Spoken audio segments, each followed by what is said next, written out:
Daji was the favorite concubine of the Shang Emperor.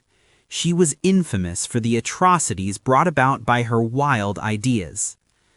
Daji was one curious being who loved to gain hands-on knowledge of things. One time, she saw a street entertainer performing the old walking on burning coals trick. Impressed by the performance, Daji ordered the man's feet removed so she could study why his feet were not burned by the hot coals.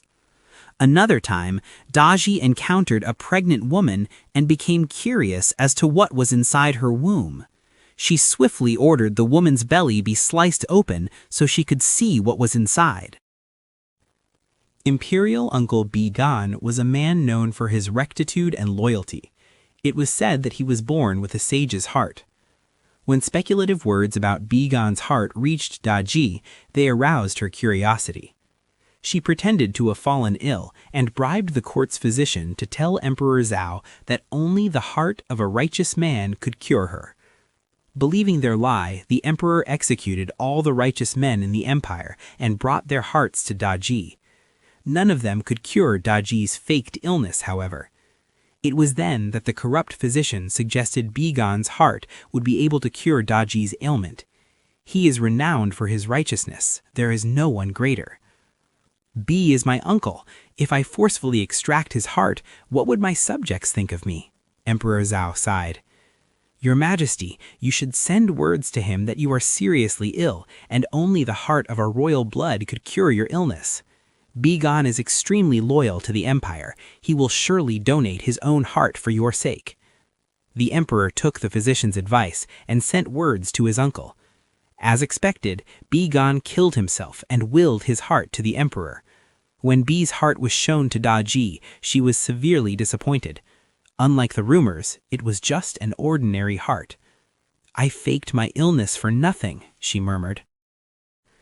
The Empress was a lady of great virtues. She was beloved for her uprightness and strong sense of justice.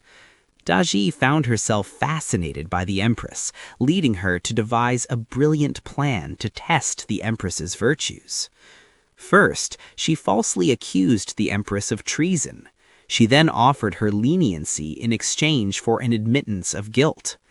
When the honorable Empress refused the offer, Daji had the guards remove both of her arms. Despite great pain, the queen remained persistent in her proclamation of innocence.